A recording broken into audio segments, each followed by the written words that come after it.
To order, I'd like to stand for the pledge of allegiance and remain standing for Pastor Young to lead us in prayer.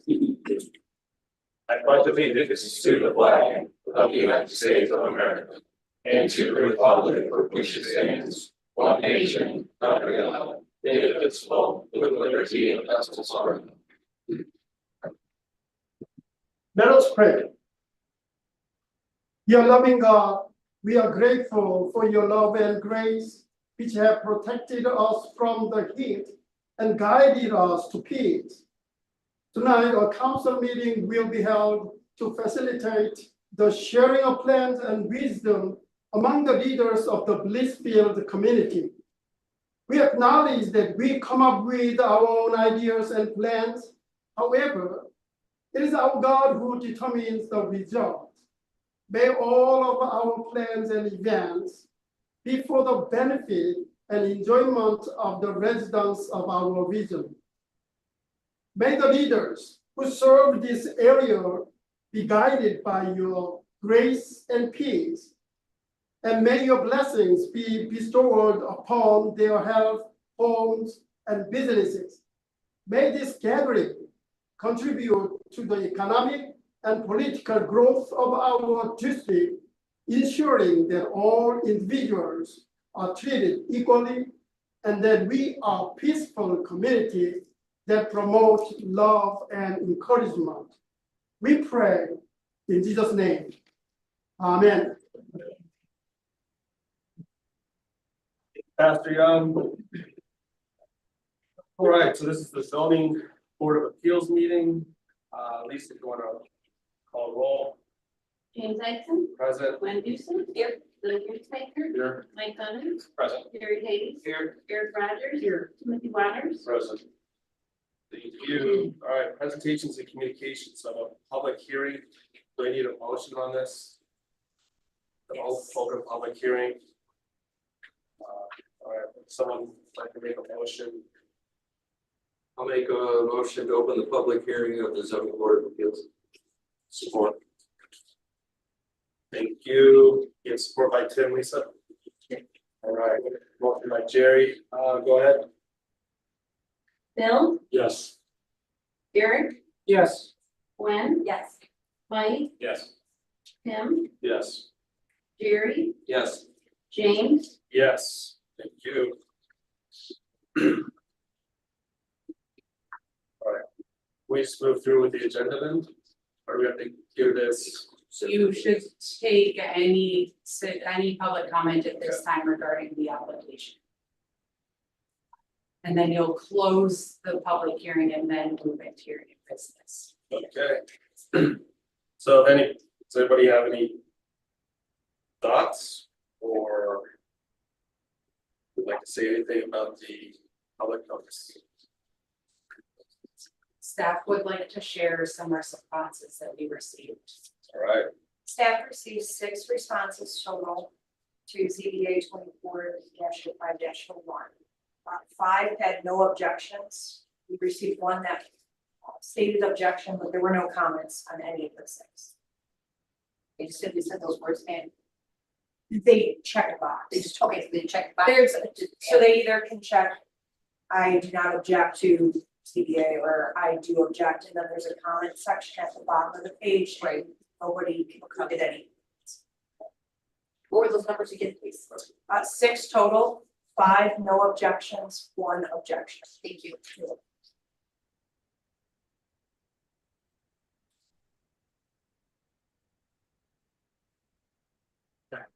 Any public comment of anyone in attendance? If not, I'll take a motion to close the hearing. Close the public hearing. Support. Whenever you're ready, Lisa. Mike. Yes. Gwen. Yes. Eric. Yes. Tim. Yes. Jerry. Yes. Bill. Yes. James. Yes. All right. Public hearing is closed. Moving on to the agenda. Take a motion to approve the zoning board of appeals meeting agenda. Motion to approve the zoning board of appeals agenda as presented. Support. Bill and Eric. Any questions or comments on that from council? Go ahead, Lisa. Jerry, Yes. Gwen, Yes. Mike, Yes. Tim, Yes. Eric, Yes. Bill, Yes. James. Yes, thank you. I'll now reopen for public comment. Items on the agenda, items not on the agenda. None again. Right. New business. All right, Danielle. We're ready for it. Okay, we're actually, Maddie's going to do this and I am here to support her. All right, Maddie, we're ready for it. So all the information has been prepared and put in the staff report for you. If you have any questions regarding the staff report, we can answer those. I have the reviewing agency's comments listed in here. I only received 2 responses from our internal departments, which were no concerns and no feedback from water and youth recreational services. The rest of the departments are listed as not responding. So the applicant is also here, Nicholas. Well, Thank you. So if you have any specific questions regarding the project, but he is requesting a height variance to our zoning ordinance for an accessory structure. Again, if you have questions for Maddie or I or him, just let us know. And then just as a reminder, you guys will make a positive motion. I don't vote for it, but the motion should always be positive. And then you will need to go through your findings of fact, which Maddie and I will read to you, and then you'll be required to answer them. And then you would do the roll call following. If the findings of fact are not met, then the variance typically would not be approved. If the findings of fact are met, then you typically would approve the variance. And those are within your staff report. Maddie actually put them in 2 places. The very front page, and then they're highlighted for you as well within the section of ordinances. Thank you for coming tonight. Thanks for having me. So this is an existing garage that's just being rebuilt. Yes, sir.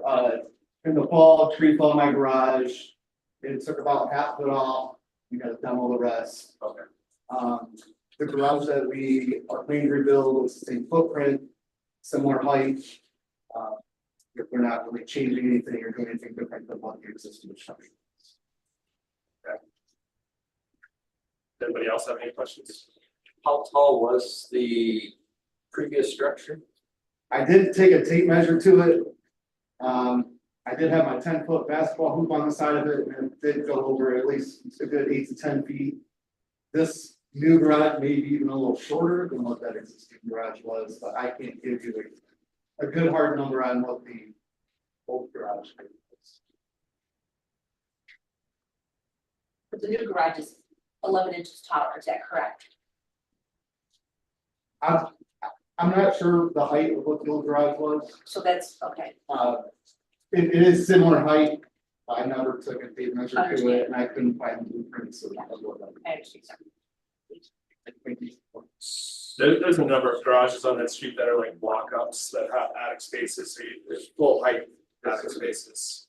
So, My neighbor, including, he's got a 21-foot garage. John, John, yeah. And he told me he had to do a variance for it back in the 80s. oh wow. Yeah, he's got a nice big garage. He does. I'm definitely not trying to help him there. So are we looking at 18 feet or 18 feet 11 feet? It is 18 feet 11. Okay. I know the document, so 14 to 18, but Of the new structure. 18, 11, the new structure. Yes. You just weren't familiar with what the old structure exactly was. Yes. You don't have to call me Anna, thank you. Try to use my manner. I appreciate that. All right, so Maddie, if you want to lead us through these The findings? sets of questions, I have one more quick question. go ahead, Jerry. Was there any history that we know of where this was a variance was granted before? prior to when that garage was built? The original garage? Not that we record out. To my best guess, the old garage was built in the early 2000s. So I'm not sure what that probably, it was about 20-ish years old is what the garage was.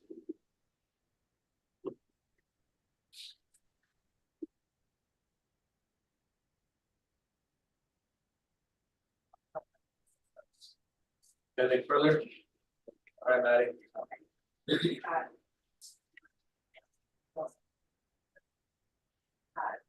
Number one, the special conditions or circumstances exist which are peculiar to the land, structure, or building involved in which do not apply to or affect other lands, structures, or buildings in the zoning district.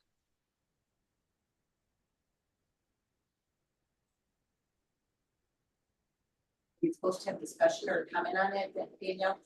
So it is Number one. up to you guys to give us an answer to that, and how you did this the last time. I think you guys generally had some discussion, picked an answer, and then you just said like all in favor of that, because it is just a majority. So you don't have to do a roll call vote, but it should be a majority if you agree with that response.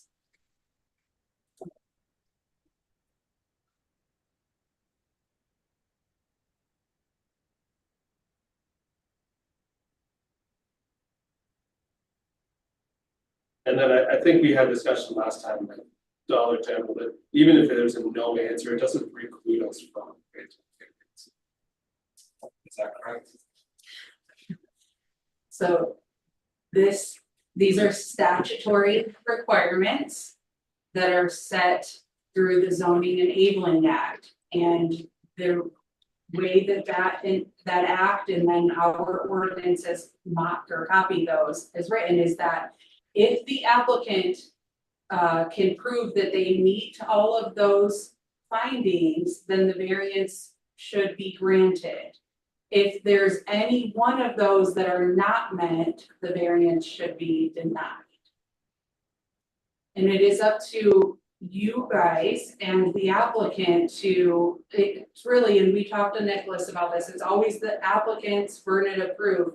So he can provide input to you guys and say, I meet this requirement because whatever, and then it's up to you guys if you agree with that justification or not.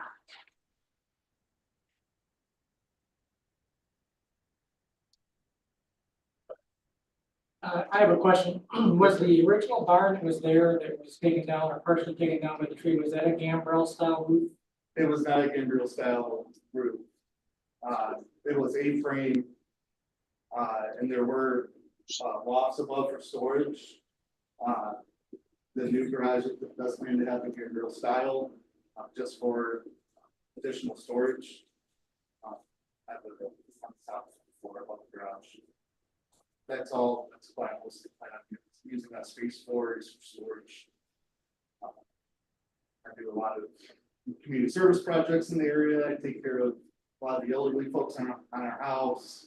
I'll soon be taking over Cub Scout master responsibilities for our local troop. And there are just a lot of storage places I need to be able to keep all those things. You said that the other original building had some storage above. It must have been a fairly steep pitched roof, I'm guessing. Yes, Because if it was 18 feet tall, it's roughly 24 feet wide, if I'm looking at this correctly. It had to be like an 8 or a 10, 12 pitch. So what you're proposing does not, being a gambrel style opens it up in that upper loft area, makes it wider, gives you probably 50 to 70% more storage area out there without really increasing the height because you got the steeper sides and then the shallower pitch peak. That's, I wasn't sure what style roof it had on it. yes, it was pitched very much before, right only in the middle, 5 feet or so were really useful. James just pulled up an old Google Maps photo of it. Oh, okay.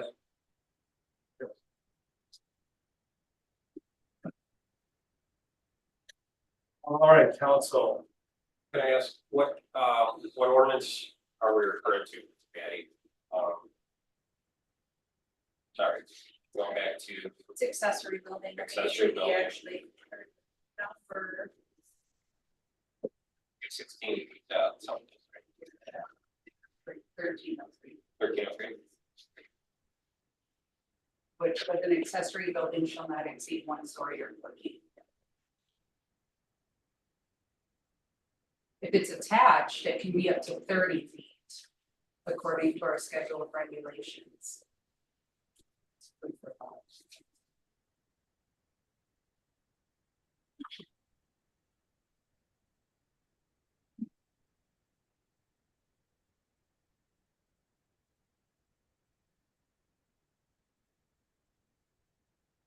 I'm understanding correctly, and if you continue on to the second one.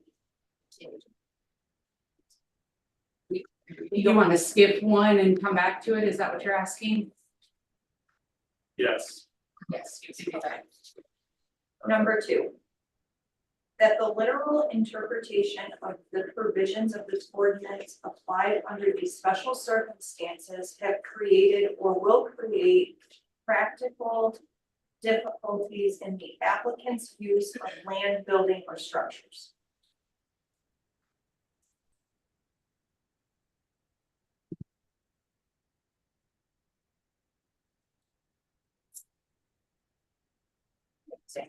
So, please.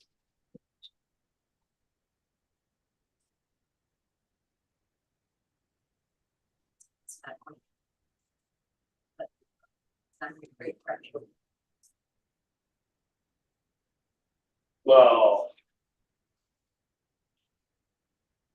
How would you interpret the word practical? I mean, he's trying to replace something that already existed, so. So there's no practical. But I think we want to answer these in the affirmative. That the literal interpretation would create a practical difficulty, so. So that's why we're granting variance, so yes. Yes. Okay.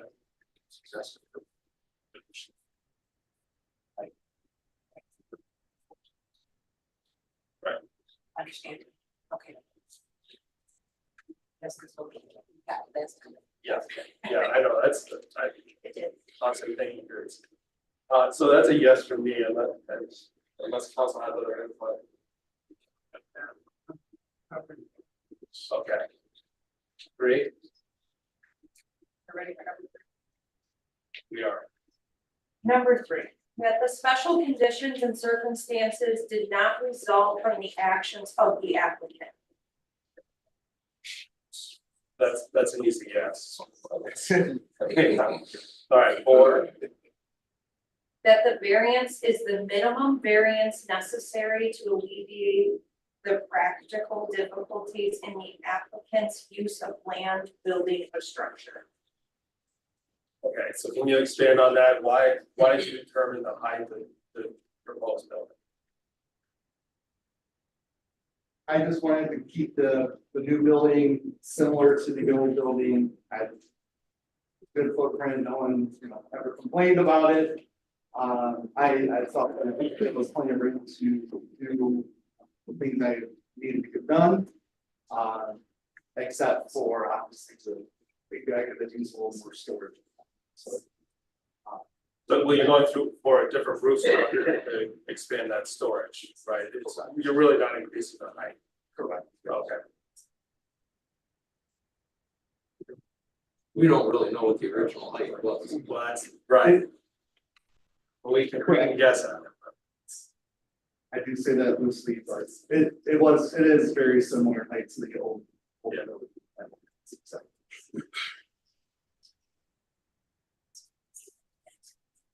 Yes.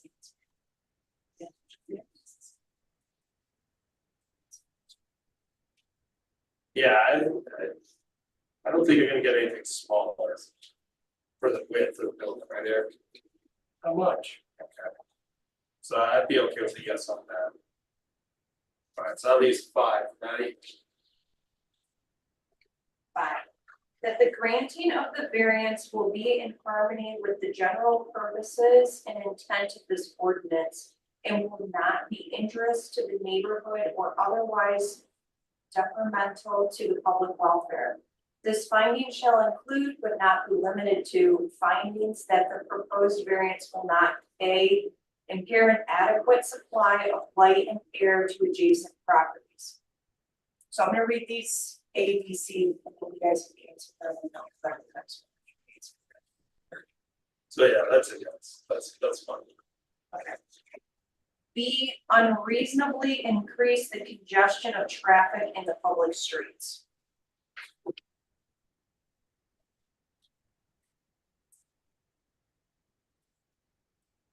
Will not, so you say Right. yes, Yeah, if you. yes, We're affirming the negative.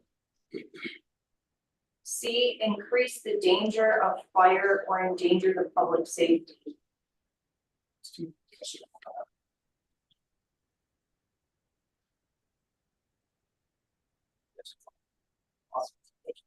D, unreasonably diminish or impair established property values within the surrounding area.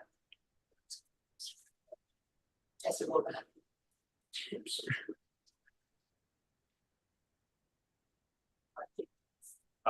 Yes, sorry.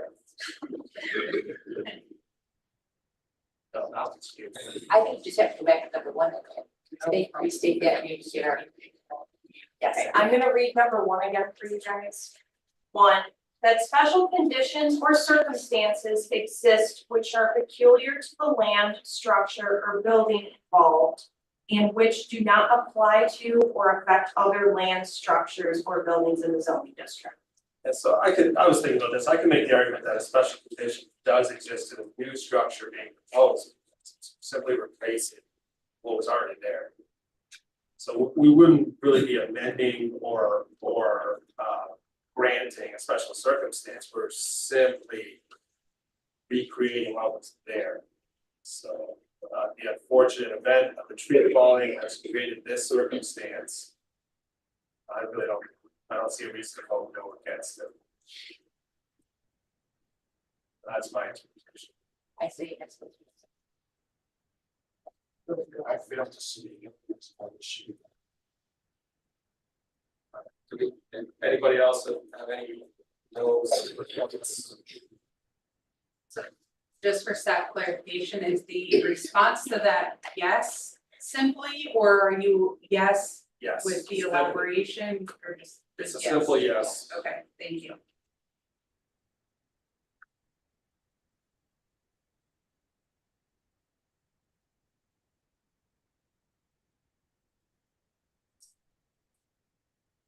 So do we need to make a motion granting the variance then?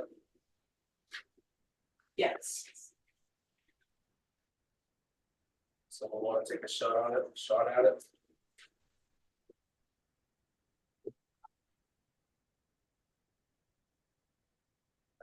Make a motion to grant the variance application for 220 White Street, CBA 24-05-01. I'll second that. Any questions, comments, council? Lisa?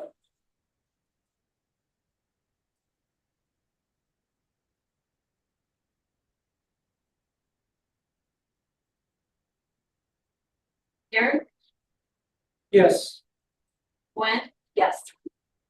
Mike, Yes. Tim, Yes. Jerry, Yes. Bill, Yes. James, Yes.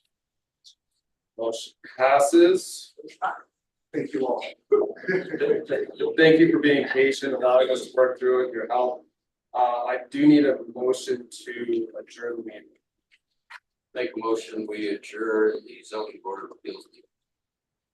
Support. All right, Lisa, last time. Mike, Yes. Derek, Yes. Tim, Yes. Gwen, Yes. Jerry, Yes. Bill, Yes. James. Yes, meeting adjourned. Congratulations. Yeah, look forward to seeing what you put up, sir. Thank you all. Wait for Rob. All right, so with that said, I don't think we want to go back through pledge of allegiance and Pastor Young and stuff. So roll call for the regularly scheduled council meeting. You got that. Call to order. Oh, all right. Call meetings to order. Go ahead with the roll call, Lisa. Queen Davidson, Present. Van Dusen. Here. Bill Ritzmaker. Here. Mike Gunner. Present. Jerry Hayes. Here. Eric Rogers. Here, Timothy Waters. Present.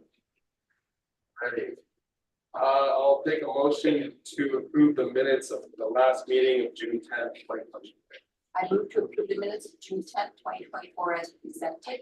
support that. Glenn and Eric, any comments on the minutes? Lisa?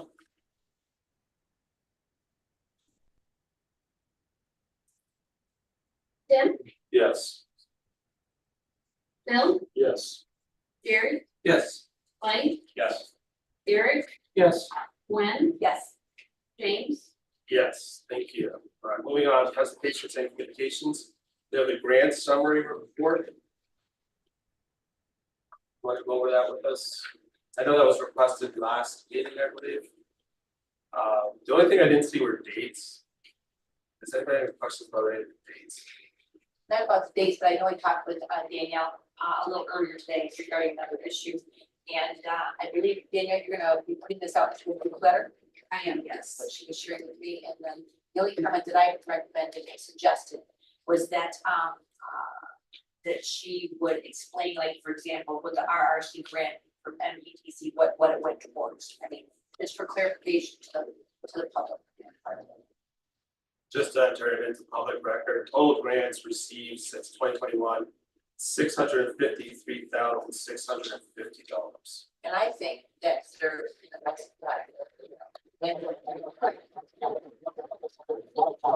I'll let you guys, well done. Grant application process is done, so. Who else? Does anybody have any other presentations and communications? Danielle, do you have anything? I do not. I lied. I'm sorry. I do. Go ahead. I almost forgot. I just would like to congratulate Mr. Donald Stace at the wastewater treatment plant, who just obtained his Class C certification from Michigan Eagle for sewage operations. So congratulations to him. If you see him, please congratulate him. Those tests are very difficult. Well Good done. job. Good job. That's great. Makes you feel better, I'm sure. It'll help. All right, moving on to tonight's agenda. We did have that one amendment. The postponement of the provisional board member of the library. We want to make a motion. Motion to approve the agenda as amended. Support. Just for clarification, not all applicants can be here tonight, so we're going to postpone the decision taken, give them an opportunity to present the council. Lisa, if you will. Gwen. Yes. Eric. yes, Mike. Yes. Jerry. Yes. Tim. Yes. Bill. Yes. James. Yes, motion passes. I'll open it up for public comment. Items on the agenda, items not on the agenda. Go ahead, sir. I appreciate your patience. Absolutely. No, this is very exciting compared to what we do in Onstead, Michigan. And a beautiful facility, by the way. I didn't realize I was from the poor side of the county until I came. This is absolutely beautiful. And a couple of side notes. I was at your event on Thursday evening. You had a theater in the street, if you will. Very good event. Had a chance to talk to some of the people who put that together. Additionally, I'll be at you have a River Raisin Festival coming up. I've signed up for that as well. You'll see me there with my float, handing out candy to children because I hope they'll vote. My name is Steve Muth, M-U-T-H. I am running for the treasurer position here in Lenawee County. I have some 10 years of service in this community, in this county. On the county level, it would be in the Brownfields Redevelopment Fund as well, board, I should say. as well as hospital refinance committee board as well. As I mentioned, I'm on the village council. I was on the planning commission before that, but then a whole host of other kinds of things relative to volunteer type work, be it Habitat for Humanity. I've done that for a couple of years. I also was on the board for the DDA. I was actually am still the VP or the vice president of the DDA of Onstead. Also the state historic board that's local to us, and a whole host of other things that I don't want to bother you with. I do have a degree, by the way, if you want to, and of course, 30 years of business as well. That's where I lost most of my hair. But in addition to that, I've been both business owner as well as employee. So I've got a lot of, I guess you could say, bumps and bruises along the way there. A good part of what I did, by the way, prior to coming to this beautiful community was international. I've lived and worked in Europe, the Mideast, as well as South America. I speak Spanish fluently as I went to the University of Seville in Spain. I also have 2 degrees from the world's finest university here in the state of Michigan, both a bachelor's and a master's degree. I can't tell you the name of that university because half of you will hate me. I'm afraid to say, right? It's the state of Michigan, you're either one or the other. I have been stopped, by the way, twice by Blissfield's finest on my way to Toledo. No tickets were issued. Anyway, I'm excited about this opportunity. You're about the 8th or 9th different community group, or I guess you'd say council, that I've spoken with. I've been all over the county, from Cement City to here. At some point, I'll get to Riga and others. But I'm just excited about this opportunity. 2 things I do want to mention that speak to my qualifications directly for this position. One of the primary responsibilities is doing investments on behalf of the county. It just so happens I've been certified as a registered representative to deal with stocks, check that securities, I should say, registered representative, and I did that for years. So in addition to that, I've got experience in collecting collections, I should say. The only thing I don't really have, I did do collections in business, by the way. Unfortunately, I had a number of clients who were unable to pay me, and I had to go through that part. The only thing I don't have a lot of experience with is dog licenses, but I think I can pick that up. So anyway, I wanted to keep this very short. I've got 30 years of experience. I don't want to bore you. I know your meetings are long. At the end of the day, I've been sitting in with myself, and you want them to wrap up quickly. So I don't want to be part of the problem in that regards. But I do have, I would like to pass out a few of my little flyer here, door hangers, if you will. They have my website as well as my cell number on that. The website will be up and running hopefully tomorrow if my web developer will get off his rear end and complete it. It's not up just now. Some of you may have gotten postcards from me, hopefully within the next day or 2, if not yet. And if you have any questions for me, I'm more than happy to answer them or take them offline. It's not unusual for me to get a call a day or 2 after one of these meetings, conference call, whatever, and I'm happy to do those. Anyway. Thank you, Steve. Council, any questions for Mr. Smith? I just had a quick comment. Obviously, Steve, you spent a lot of time in the public sector. You've done your duty. You filled your roles. Thankless job. And again, you sat on council, you've been involved in DDA, that sort of thing. Yep. I read it in the past how the struggles of downtown Onstead, much like a lot of the small towns like ourselves have. Yeah. Right. So again, you're an expert on it. You've gone through it. You hear a lot of public comment here, a lot of kickback on when people want to invest in the community, when people want to bring in a new business, or for some reason, the thought of capitalism, somebody investing their own money in our community. And again, I think I read something about Onstead stating they at one point wanted one of everything so that there's no competition, right? And I think you probably know what I'm talking about. And I would like to expand real quick on how detrimental that can be for a downtown, how that can be for a village when that one of whatever goes away and then you have 0. Because I think people seem to be a little bit television, a little bit closed-minded to do business and competition and growth. And I know as a DDA, we're beating our heads against the wall, as village council and as economic developers, we're trying to beat our head against the wall, trying to bring in positive growth and do it right. But you also have to be open-minded to change, accept competition and new growth in the village. And I'm sure that you've experienced that in your downtown. Absolutely. And we have a particular challenge in that I would say probably 2/3 of the buildings or the property in Onstead have been purchased by a single individual over the course of the last 4 to 5 years. And that brings challenges for us on a number of levels. And actually, we'll be meeting with that individual later this week, I believe, as we try and continue to work on those issues. One thing I will say is this, folks, as I've started this process of this campaign, as I go to places, Morency comes to mind, other villages, other locations similar, we seem to be sharing a lot of the same issues. When I see vacant buildings, for example, in downtown areas, and you have none in this area, this looks fabulous, by the way, South Lane Street, but there are other areas I'm told, and I haven't looked at them here in Blissfield, but if you look at places, whether it's Clinton, Morency, as I mentioned, Cement City, you name it, there are problems with not getting those buildings filled. And I think while it's outside of the normal footprint of the treasurer to get involved in that, I'm just, it's screaming for attention in my view. I think it's something as a whole county we need to look at and try and figure out what can we do to get these buildings occupied. In Clinton, they have this exact problem, and they've got some things on the table that they think are going to solve the problem. But I'm interested in looking at that from a community or a whole county perspective. Nobody's done that before, to my knowledge. And I think there's an opportunity for us to get together as a bunch of communities, some 19 townships, to look at this and say, what can we do to try and make this better?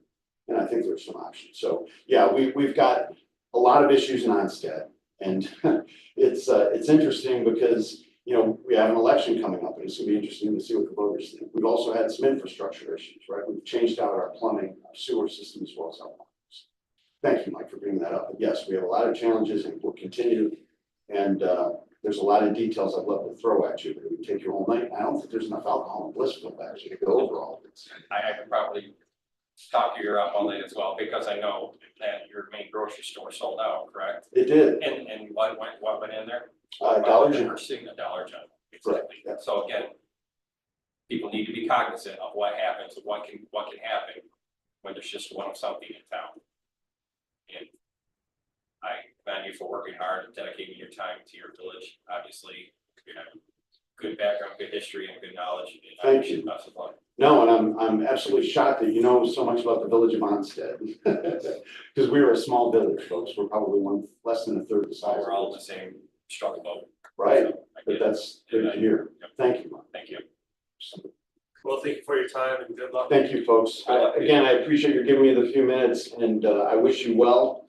And if it's okay, I'll just pass these around real quick. Thanks again, folks. Sure. Thank you. All right, council, moving on to unfinished business.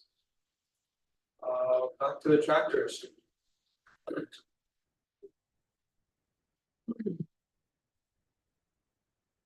I knew it was gonna happen.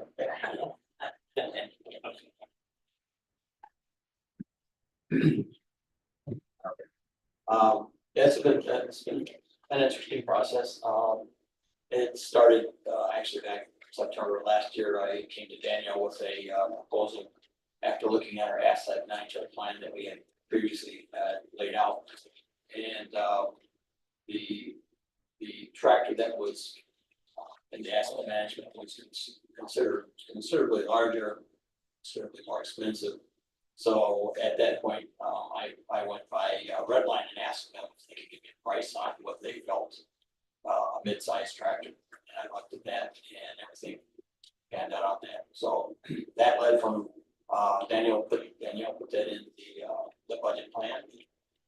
But the issue that we had out there is we were continually having to go borrow tractor or lawnmowers from the DPW. And the bad part is that when they're mowing is when everybody needs to be mowing on the good days or even the cooler days. So, and they've been very cooperative. We've never had any issue. It's just, we're just hoping that we can get it in within the amount of time. And we have a pretty good amount of acreage out there. So at that time it was suggested, well, maybe look at a zero turn. Well, we got pricing on the zero turns. And all those came in reasonably well as well. But after further consideration, we thought it was the better idea to go with the compact tractor versus a mower, a tractor. We use a tractor to pull our 6-inch pump around. We mow every week out there. The one that we're looking at has a bucket on it that will also help us do more cleanup around there, which we're doing a fair amount there. So we went to everyone that we had on our list that had compact tractors.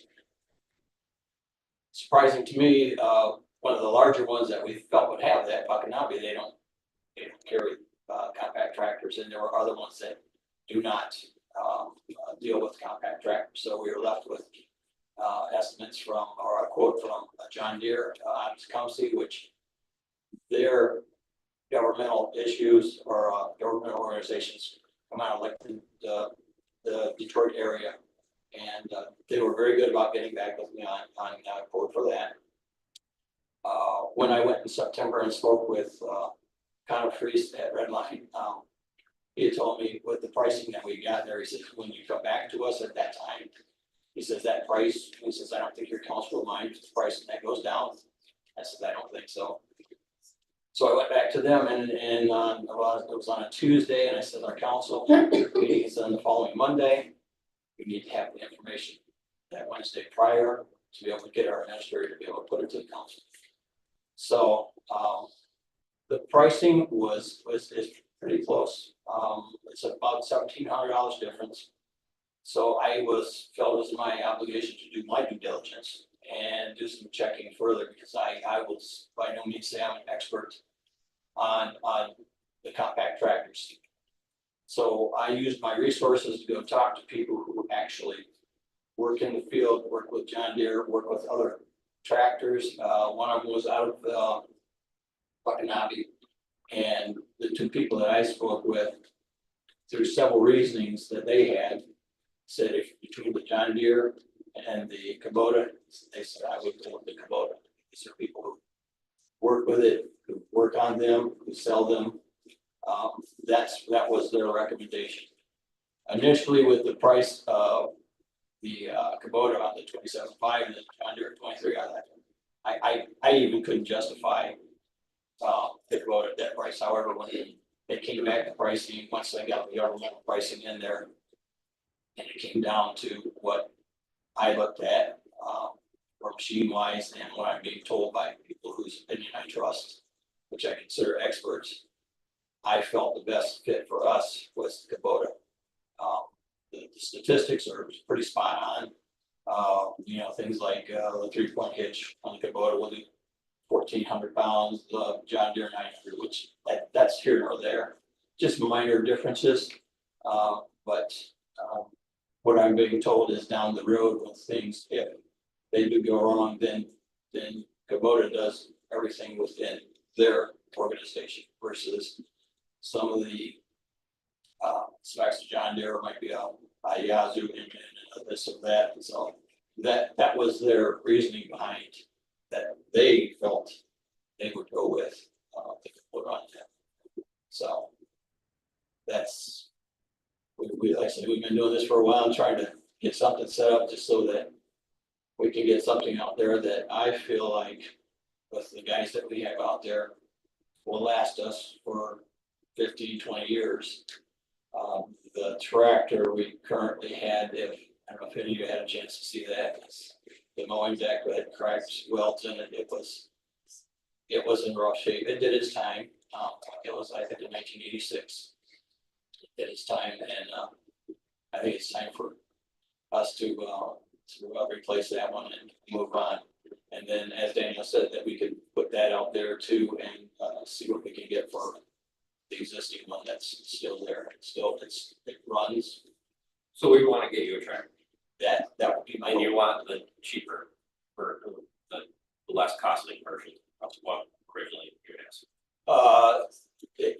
For the Kubota, yeah, originally the Kubota was at 27.5, and then it's down to 24,875. But the John Deere is cheaper. John Deere, The John Deere. yeah. So the John Deere is at the 23. 23,079, yeah. Because originally when I brought the paperwork to Danielle, she copied it, and some of the stuff got cut off, and I took it, I said, this was the price here. And initially, it's like I say, I could not justify the big price difference there, but when Redline came in with the price they did, I thought that's well within what I feel is the better fit for our plant down there. So I would prefer the Kubota. And like I say, I'm going with recommendations from people who do this for a living And I kind of find someone working at a place as big as Wakanabe recommends what their feeling is, and I feel like I should go with the experts, just like I would when we price out pumps or valves or anything else in the plant. We're gonna go with the best fit. Sometimes as we found, the lowest one is not always the best fit, but I think they're both good tractors. My preference would be the Kubota.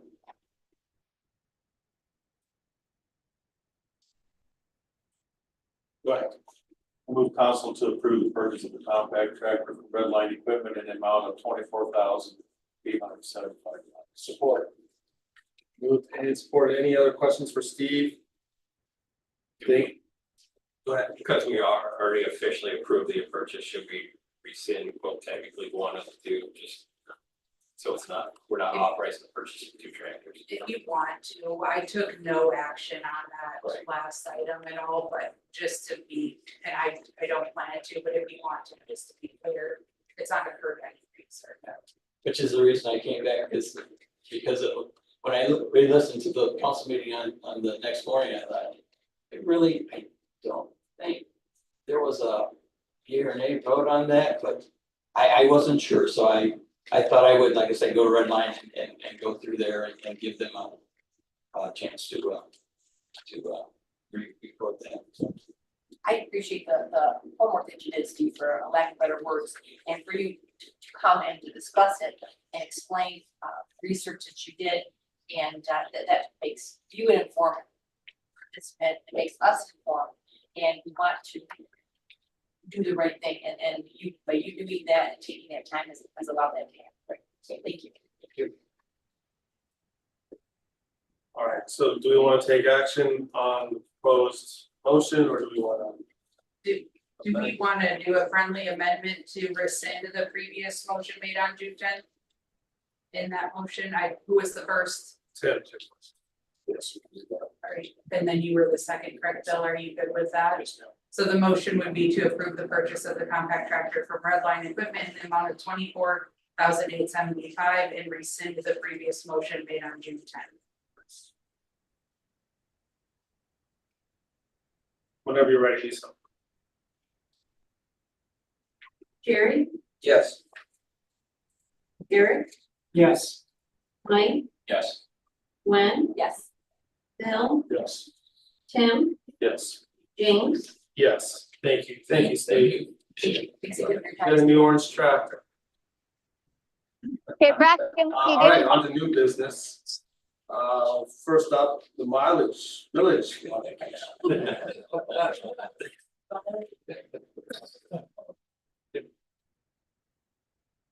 All right, so there's some options here. One gives us the ability to pull back quickly, the other. Not so much. So I apologize for the delay in getting this on the agenda following our committee of the whole meeting. Following that meeting, you guys had one big question that staff was a little bit on the fence and not sure how to answer. I did finally get a hold of Michigan Treasury. And I tried to provide examples in the attachments. I don't know if it helped or made it more confusing. I apologize if it did. But every year we're required to do our annual tax form and submit it that, and it has the different columns. So what the Michigan Treasury said is that you have a couple different ways to adjust your millage. That you can annually review your millages, which we just recently did for the 2024 election. So when you're annually reviewing it, you have your first column, which is your total allowable, and then you go through several columns due to Headley rollback. And then column 10 is the millage that you're going to collect. And every year you have your maximum that's allowed in column 9. So 10 can be anything from 0 mills to the maximum allowed in 10, or I'm sorry, in 9. And every year you can adjust that, you can just never exceed the maximum. It can be otherwise any number in there. So that is one option. Option 2 is that you do a permanent reduction to your millage. And if you were to do that, let me backtrack. The first option, it doesn't have to go back to the voters because that's already part of what's been approved. Option 2, you do a permanent reduction, which would change column 1 by whatever amount you're reducing. You would still have to do all of your Headley rollbacks, which would give you whatever your final maximum allowed in column 9 is. And then again, column 10 is any amount from 0 mils up to that maximum allowed. If you went with that option, anything, if you were wanted to increase that back up, it would have to go back to the voters. That would be a permanent forever unless something was voted on. When I was working on this, I also want to point out though, so you guys, this is a little bit weird timing wise. We just did our 2024 millage. And the way we collect our millage, and we talked about this at the last meeting, is we collect our property taxes at the end of a fiscal year, which then fund our expenses in the next fiscal year. So what we collect this year is being revenue to fund 24-25 expenses. And we have already committed to funding the library at a minimum of $175,000 next year. So we need to see that revenue in order to pay that expenditure. So we would not reduce the rate until 2025. So while I was working on this, what kind of came to my mind or light, and I reached out to Dave about this, is that there is a federal constitutional rule that says one body cannot bind another future legislative body. And then it lists different ways that you can do that. But one of them is, and the one I think we're talking about here, is a pre-commitment. So if you guys make a motion tonight, and I just want to make sure you understand this, whatever way you move forward, if you make a motion tonight to reduce the mill by whatever amount, let's say 1 1/4 next year, it does not have to be upheld next year when that current council is seated. So really, you guys don't have the authority to make a pre-commitment into the future. It would have to be looked at by this council in the year that the millage rate would go into effect. And then at that time, the current council would have to decide, do they reduce it by annual, that one time under the maximum, or do they want to do a permanent or nothing? Hopefully that makes sense. If you have questions though, that I just shared a lot in a very quick, short amount of time, but let me know. So it's really a timing issue. Yes. And this is what I want clarification on. I want the residents, the village taxpayers, as well as the townships to know that potentially double dipping in the village offers for up to 6 months into the next fiscal year, correct? Because that's when we would potentially roll that back. And so we would pay 6 months worth of the 1.25 on top of an additional 1.25 if that ballot passes in November. Because if the council chooses to reduce the millage, you would not realize that until next year. Tax bills go out July and are due September 15th. But that would be the revenue earned for the 25-26 fiscal year. Our hands are tied until the next tax season, which will be next 2024. Yeah. Essentially, even if we agreed to lower our tax rate now, as you said, it would still have to be voted on by the council next summer prior to it going into effect. It will be collected in September 2025. Correct. And obviously, and I say this all the time, it's ultimately up to you guys. I would strongly recommend that you don't do anything right now because 1, you don't have the authority, but 2, my concern would be that if you guys were to make that motion right now and say our intent is to reduce it, we have an election coming up and some of you may or may not change. And then next year, when we look at this, that current council chooses not to, I think we're going to look foolish, and rightfully so. So that's, I really think it goes back to, it's a timing issue that I don't think we have the authority. And in my conversations with Dave, under that federal constitutional rule, we cannot bind or pre-commit a future council. And that future council may completely agree, but we don't know that until that time. Well, we also don't know what the result of the bond proposal will be. So again, village residents need to know potentially this council's plan is to break even in the end and have a little extra to invest towards infrastructure. No, We can't I don't think you could say all council feels that way, because this council member does not necessarily. I just want to make it clear. Okay, I don't want the perception to be that everybody agrees. okay, well, that's what I'm trying to imply is, I guess. We can't guarantee that the bond is gonna go through. Correct. And if it doesn't, then they're kind of, we're going back to the drawing board on how do we fund the library.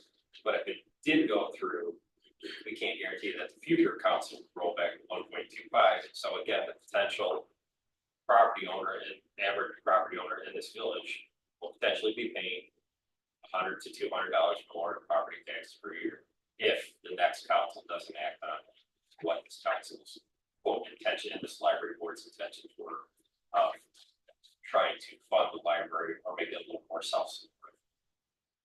That makes sense. Yeah, and it was what, $125, 1.25 mils on 100,000 taxable value. And that's what I want the voters to be crystal clear of. Yes, it is potentially a win for the village's taxpayers because we can offset costs that we're already allocating towards the library, towards the infrastructure improvements that this council's intention are to utilize that funding on. But again, you've got an entire 3 or 4 other townships residents that are going to vote on this as well and dictate sort of control what's going to happen with this bond and potentially again increase property taxes for the village residents. And I want that information to be crystal clear when this is put out for advertisement. This is the benefits, this is what's going to happen, this is the A and the B of what could happen if this doesn't go through the way that we want it to. Again, I want there to be no surprises in the end. And people coming back to us saying, well, we didn't know that this was gonna happen. And that's up to us to sell it, it's up to the library board to sell it, the Yes committee to sell it. Because the numbers do work. But the next council also has to commit to that, as well as the surrounding township voters.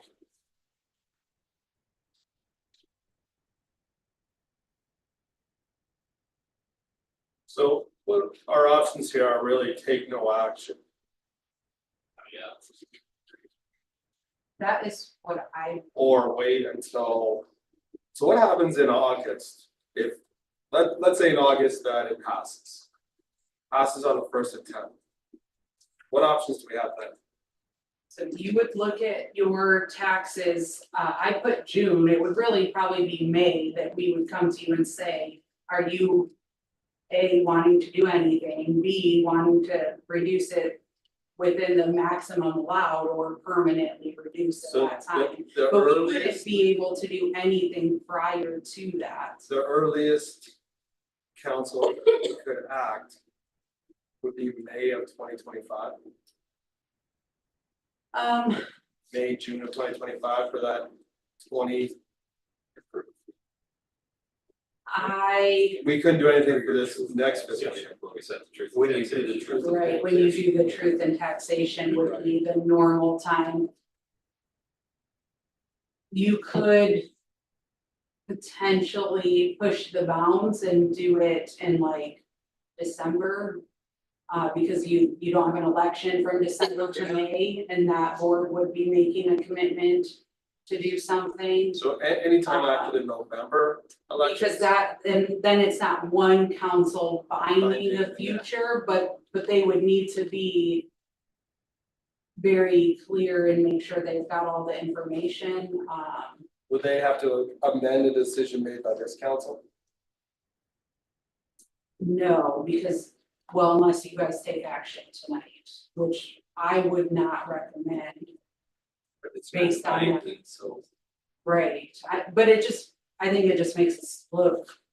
I just think it's deceiving to our residents if we make a motion tonight knowing that potentially it could not be upheld in the future. It's not something.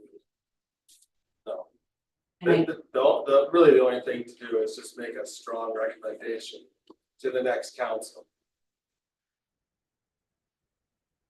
When does the next council, when do they swear? It would be the next meeting following the election being certified. Oh, right. So it's typically the second meeting in November, which would be the 25th of November. Yeah. Because I doubt it would be certified by the first one. So then, again, going back to my original concerns with this proposed bond, then is the village residents beyond any control of getting something on the ballot to pass are potentially looking at paying next fiscal year another $150 average property taxes, and we have no control over it if that passes. Let me just ask a quick question. Brandon, do you recall, I know that you looked up, we discussed, for my home, I don't know what the numbers, do you recall what the numbers were? My taxes are gonna go up $84. Okay,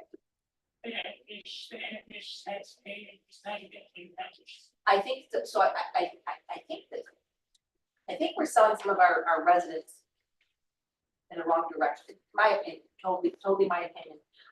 I think that we have residents that feel very strongly, feel very passionately about the library. I totally believe that. And I don't think some people are, I maybe naive. I don't think people are gonna say, well, we're getting screwed. We're getting the same amount of stuff happening and we're paying more money. I don't see that. I don't see that from a logical point. I state that because for me, for my home, it's not a big fancy home. I have a nice home. It's $84. I feel strongly for the library. I'm gonna vote, again, this is Gwen speaking. I'm gonna vote yes for the $84, okay? I'm also going to go ahead and not be a proponent for decreasing our millage for the village. And I have all my little notes right here, as I typically do, of why I respectfully believe that lowering the millage rate may not be the best approach for our staff, for our trustees. I'm concerned it could come across as deceptive. I do. I think that to a degree it can be deceptive. Oh, we'll go ahead and we'll decrease our millage so that we can help out the library. And then anybody that's been listening to our social media is going to go ahead and say, sure they are. And then they're going to jack us up 10 times more later on. You know that's what's going to be said to some degree. I think it's important to maintain the current millage rate so we can finish our projects more quickly. We've got all of these projects, and I'm not going to go through the whole list, but we have all these projects, and we know as a board that the longer that we have these projects out there, the costlier that they get. And I heard you guys at the last meeting, and I respected what you said. We're still going to come out ahead, and we will financially. But in my opinion, when the library was going to the district, they're going to take care of themselves with their millage. That's their deal. We're going to have this quote, other $250,000, and we're going to be able to do these projects that are going to increase 5, 7, 10% down the road. I really believe that. Completing our projects more quickly will ultimately save us money in the long run. I believe that. We have so many projects that we can just go. Yeah, happen to this one, happen to this one, happen to this one. If the community wants the library to thrive, it's up to us to support it, to fund it. It is the communities, if we feel that strongly. By funding these projects now, our community will get greater value for their investments, as we'll finally be able to complete the projects that we've been waiting on. A very simple example is the pool, the old pool. Now, we're lucky it came in a lot cheaper than what we had expected, but you all know we thought that was good. We waited forever to do this pool. And we can go ahead and pick this project, this project, and this project.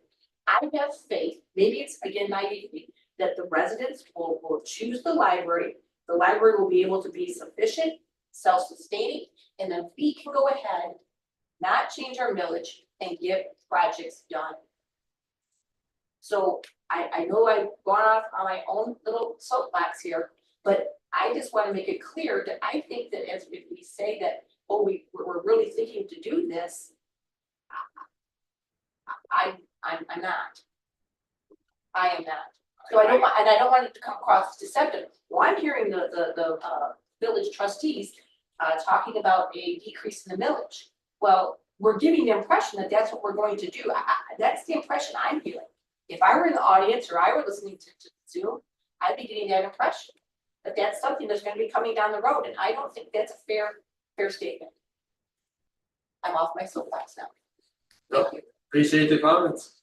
A lot of food for thought there, and I don't disagree with anything you had to say. I'd love to see the village pass I think it will. for the district and us to continue on, but I really just want to ensure that the village We're represent people, and I think people made it loud and clear that they don't want more. They want us to trim the fat, they want us to make cuts where we have to, as ugly as that is, we're going to have to, I think people.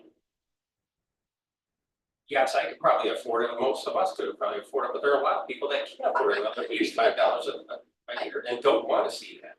Because they're gonna say, what am I gonna get out of it? What am I gonna get out of it? When well, gas is at the rate it is, to and Gwen's food point. is at the rate it is, and people are They're going to be getting spending what their money's been supposed to be going for.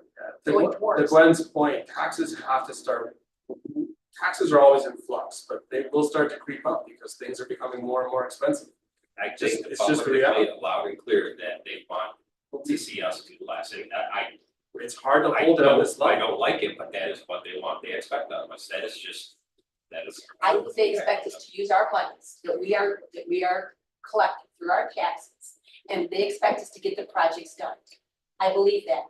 Come on, Mike, you hear about the pool for years, we've heard it. I just use that because it's such an easy target. Yeah, well, You know what I'm that- saying? the The old old pool, pool, yeah, the I'm old talking about the new pool. I'm Look talking at about that the old- costs. what? Again, and yes, I'm a little talking bit of naivety. Well, but I think this council is very aware of That is- fully vetting that the is cost where- of the project. Yes, that is where people are very passionate about something, but can we afford it? That's the thing. I guarantee that there are a lot of people that can't. It's ugly right now. Well, you talked Right, earlier right. about having one up, what happens if the library disappears?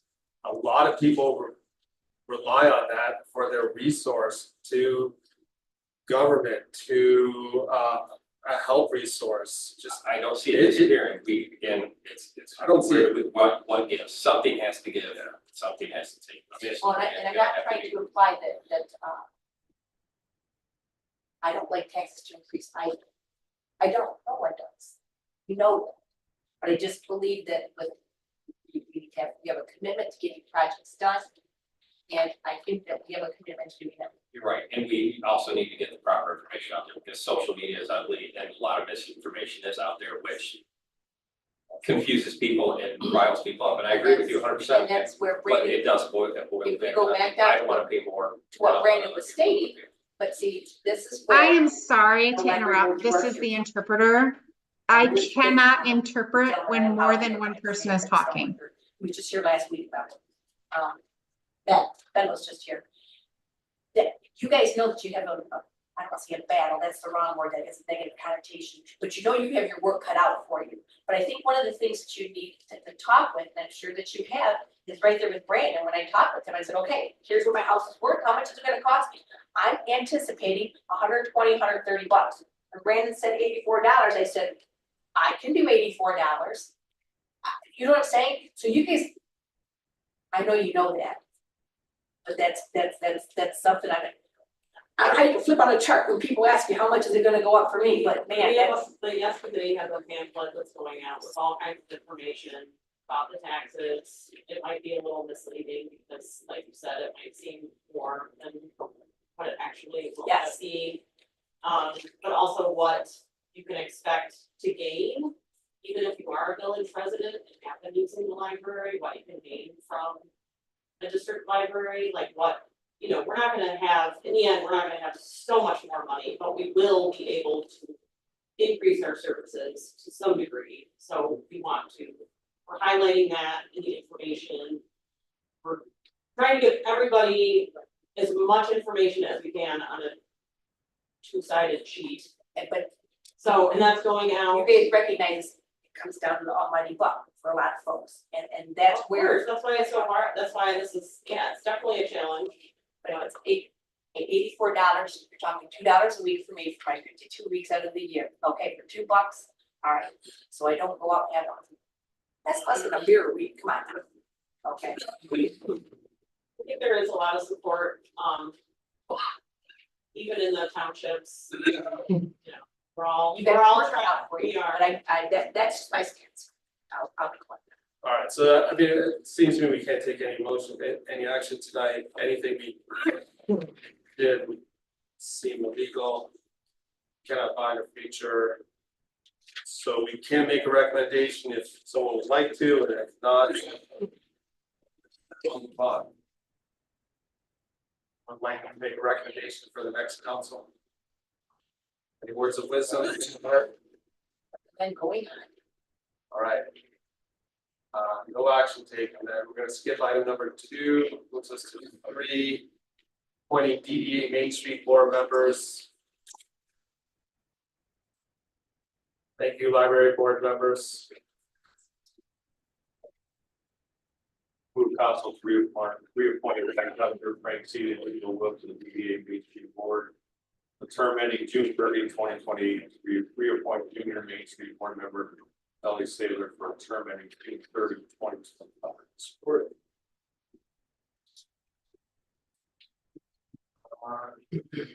My comment I have is I sit on that board as well, and I see the input from the people mentioned, and it is valid. And the DDA is working incredibly hard to get projects done. And keep the lights on in the village, and they're doing a wonderful job, so go ahead, Lisa. Big thanks to our administrator. Garrett, Yes. Gwen, Yes. Mike, Yes. Jerry, Yes. Tim, Yes. James. Yes. Mike, you got the book yourself there. I say they don't get paid for that. All right, item number 4, resolution to approve a special liquor license for the barbecue at the barn. I'll move to approve the resolution recommending approval of the special event liquor license application for the barbecue at the barn to be held on August 9th, 2024 at the American Farm Museum and Education Center located at 400 East Jefferson Street, Blissfield, Michigan. Support. Any questions or comments? Anybody attending? Council? It's Friday, August 9th, It's the day before. Blissfield downtown. Let's fill out that. I did It's send not, an it's not a invitation, competing event this year. to you all as well for that, with the link to register if you are interested.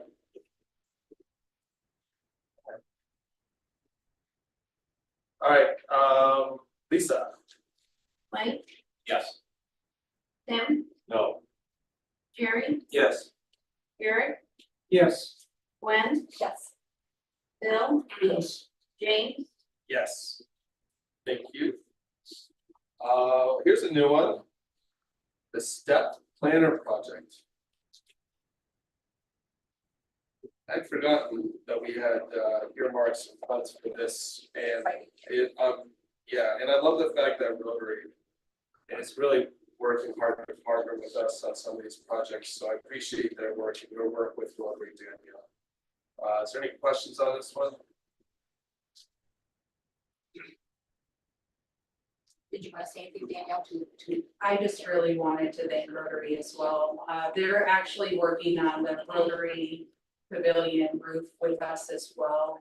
That one's just a lot larger project, so it's taking a little bit of time, and we are having some difficulty getting a contractor that's interested there, but we would not be able to do a lot of projects without their support, and they are huge contributors to the village. So a huge thank you to the entire club and to everybody that attends their Rotary auction and donates to these projects, because they are advertised when we do our major fundraising throughout the year, so thank you to them. I did have one question.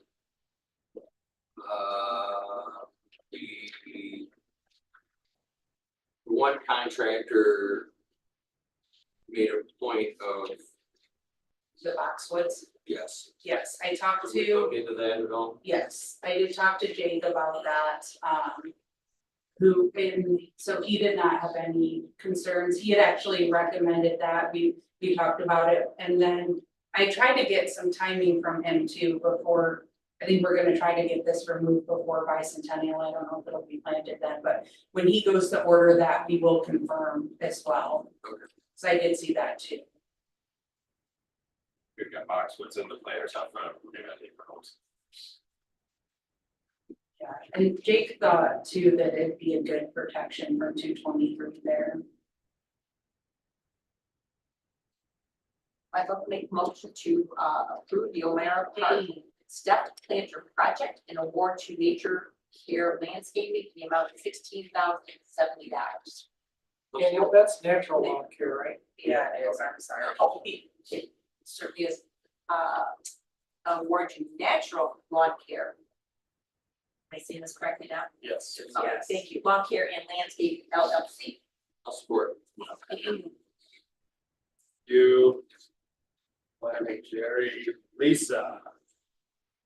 Derek, Yes. Tim, Yes. Bill, Yes. Mike, Yes. Jerry, Yes. Gwen, Yes. James. Yes, thank you. Moving on to reports, any questions on the reports? I had a question about zoning that she left. I'll catch her on the one. Parks and Rec, anything, any updates for Parks and Rec? Great meeting, last Tuesday. It was a very good meeting. I believe, we're gonna be having some discussion. Nothing has been confirmed, but, DDA is going to be, taking the movies from Lane, and we had discussion about having the movies come to Parks and Rec and having movies come to Park. So that has not been formalized as of yet, but that's something that we are looking into. So that was something that we have had some discussion about that. Sponsorships, we're working on that, having that discussion as well. But see that the 3-on-3 basketball tournament, Emilio's got that, and Emily Mullins are working on that, as well as some other crew. But they've got some really good ideas going on. We've got some bicentennial sand volleyball going on and a softball tournament. Everything for that. Somebody mentioned that the sand volleyball nets aren't up. And that's our. They are not up. We've been doing repairs to the courts with the DPW, and we actually have a Parks and Rec work day scheduled for July 2nd. We do have the nets, they're in the building, and they will be up for that tournament. But I'm not sure if you've been down there recently, but DPW removed all of the grass between the two courts, and pulled out some weeds, and they're bringing some sand, and Parks and Rec is gonna rake all of that out and get it cleaned up so that we don't have that mound that I call the ankle breaker, because it was very tall. So they're gonna look really good, I think. All right, thank you. Sorry to interrupt. No, that's all. And then they just got the stuff coming on the basketball. Oh, right. There as well. And that'll be part of our work day. Yes. But things are coming along nicely. Parks and Rec master plan surveys. We're going to talk about our distribution of the surveys and looking for that to take place for our plan. We need to be completed in 2025. Great. That's not it. Thank you. Any other questions on the reports? If not, I will. Yeah, I do disregard the water, saw that Nora noted that loop, the Riga loop there, that we've been trying to get open for 2 years now. I would say let's do that sooner than later and test on that and see what's. Yep, so they did get their 2-year samples.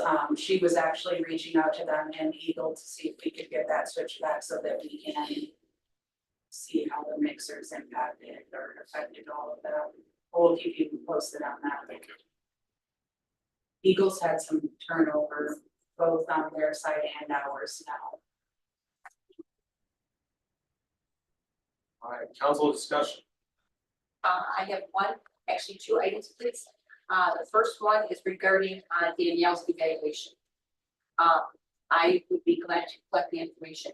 She sent information out to us in her weekly summary, I believe on June the 7th. And so that is something that she's done her self-evaluation. And so she get on the information to us, and now we need to go ahead and do our own evaluation. My understanding is Danielle, I'll need to collect that information and then present it, but we need to determine what dates I need to have that information by, and then what date I would like us to, we would like for it to be presented.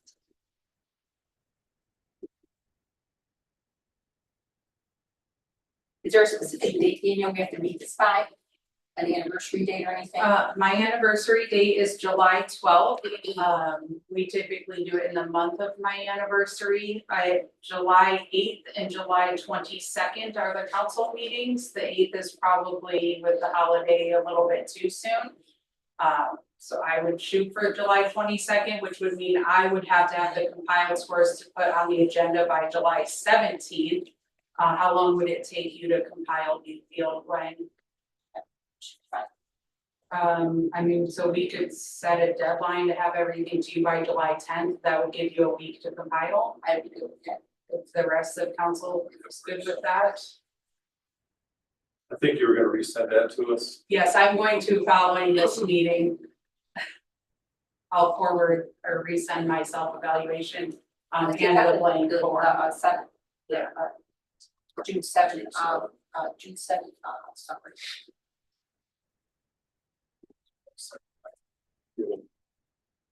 You're on mine. Oh, yes, I'm so sorry. I thought you didn't work those. I just didn't know. I'm trying mine. Yeah, the other one was John Holland. When did we expect him to be coming to see us? Do we know, Danielle? I don't. I had talked to him. Oh, gosh, I think it's been 3 weeks ago now, and he was finalizing our information. Right. Joe was not able to help him this year, so he did both water and sewer. I thought when I had talked to him, I thought I would have it by now. I just think that, I think they're short-staffed and have a lot going on. I will follow up with him and see. That's with the fee schedule. That's the only thing I'm kind of waiting for. Everything else I've worked with staff and we're ready to go. Well, then also for the meters, for the discussion, the meters, the new meters coming in and the point of sale, or like another word. Yeah, I know what. I guess, but yeah, for the billing and things. Correct, yes. So we'll be getting our test meters in July. And you lucky 7 will be our test meter sites. I'm excited. And then following, making sure that everything is transmitting and reading properly. So that we don't go install 1,500 meters and then not be able to get reads on that. We'll make sure those 7 are working and then we'll follow with the remainder. We are progressing on that. Meters are ordered.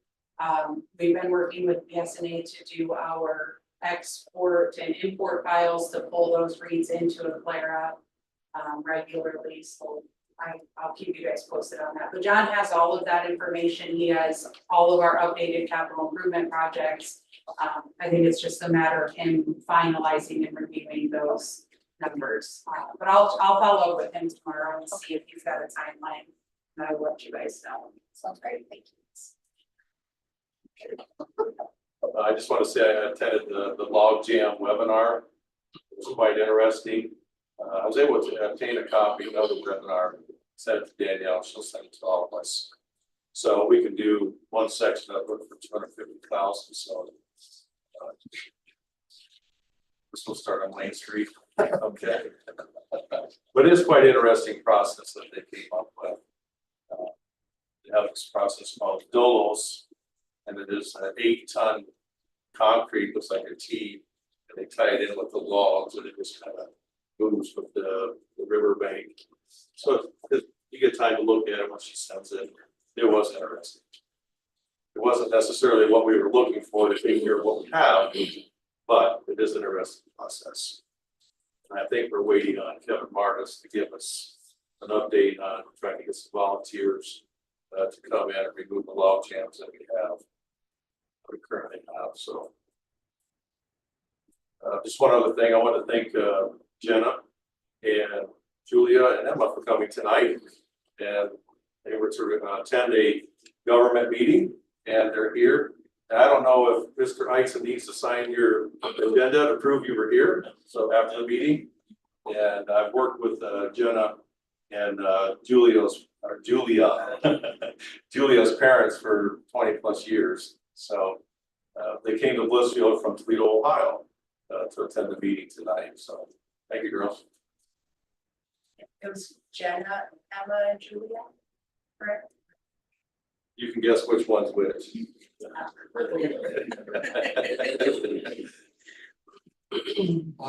Council discussion? Be the last one, I'll come. Yeah, quick, the board for the trail, we did an update from that. I got a sign order, but I have not worked on the baller, no. The old pool demo is gonna happen after the festival, is that correct? Yeah. And any idea when the river four is gonna happen for the water line? Eagle finally provided an update on that design and had, I think there was 12 questions total. Aaron was working on responding to them today. As soon as they approve that, we will get that out to bid. I'm hoping we can still do it this year, but the Eagles have that now for, it's been a long time. They've had that, I want to say it's been 3 months, it might be more than that. I'd have to go back and double check. It's been a while. Because with that property selling, I'm assuming we're probably still around the lower property, correct? We are on our property full, No. the existing. Yes. The existing water line crosses that. Right, so yeah, Yes. and that's a new property. Yes. Have we had any contact with the new property here? I have not.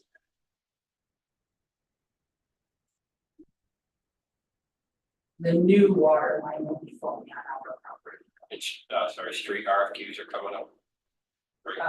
Yep, those open this week, Thursday, I think it is. But Jared? I'm good. There's also Bill. The pool fund, the donated funds, do we have anything earmarked for that? I know we had discussed the ladder for the slide. Possibly swapping that out. I watch kids go up and down that and slip all the time. It's just a matter before someone falls again. Matter of time. I hate to add to your plate, but I have not worked on it. I was so focused on getting the projects we had started finished. I think you've done everything wrapped up. They are all wrapped up and done. But I have a list of what we have exactly left with that. I can provide that and or put that on the next agenda and see exactly what you guys are thinking. So I know we had talked about a few things, but I don't think we made any like firm commitments. right. That I recall. There's not a time frame to that money ends per se, Danielle. I No. didn't think no, so. we discussed that at budget time because there's some other discussion, things that would like to be done up there. Sunshade and others. Yes, I do have Well, we did several have requests. a swimmer fall from a pretty decent height. And the ambulance was called last year. Because it is a steep set of ladder steps to get up there. It's a lot of kids struggle. Our furniture is getting pretty bad out there too. Some of it, like some of the tables are actually just completely cracking on that side edge. The bases for the umbrellas are, all of them, I believe, are broken now. just from the wind and wear and tear. Yeah. So that's something else that I need us to start thinking about. It seems like it would be easier for us to budget to phase that in and do a little bit every year instead of saying, bam, we've got to replace all of this.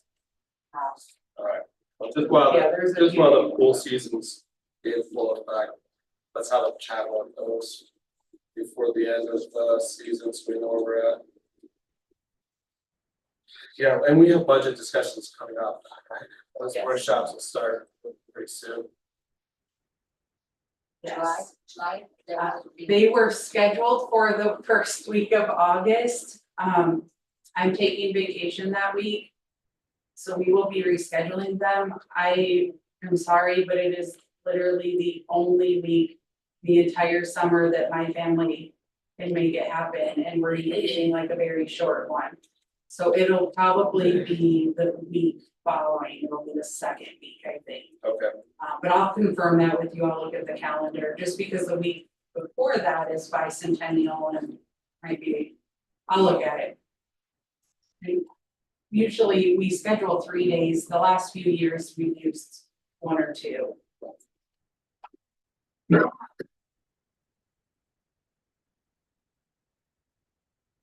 Alright, if there's nothing else. So you have the proposed budget before the. Yes. Would someone like to make a motion to adjourn? Oh, public comment, sorry, I skipped that. I'd like to open up for public comment, items on the agenda, not on the agenda, please state your name for the record. Dan Nichols.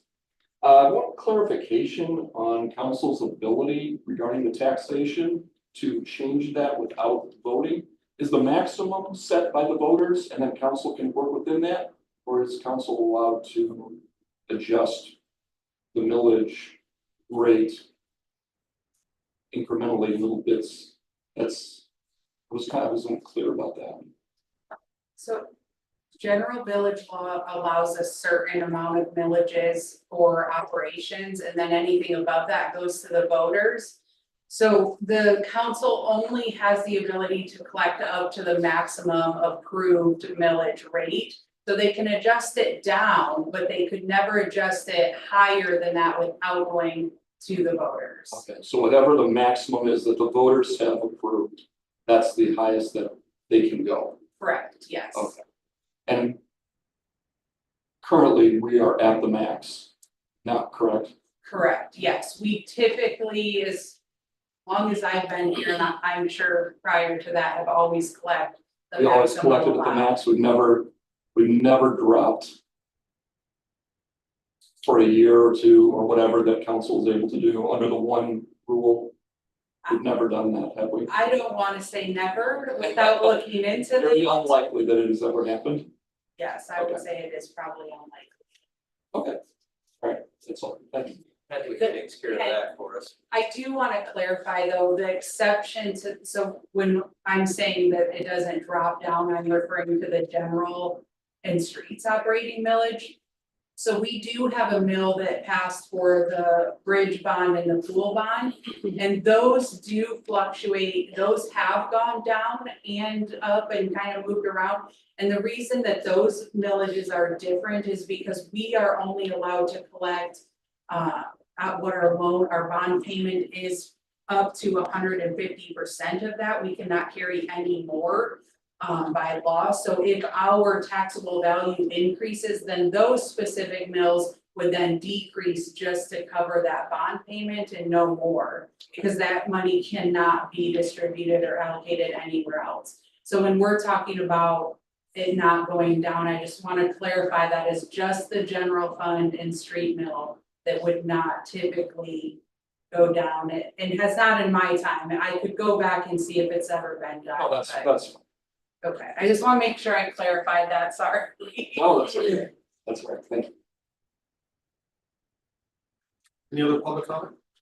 Take a motion to adjourn. I'll move adjourn. I'll support. Who got it? Eric. Mike and Eric. Lisa. When? Yes. Bill? Yes. Tim, Yes. Gary, Yes. Eric, Yes. Mike, Yes. James. Yes, meeting adjourned. We're back again July 8th. Thank you, everyone.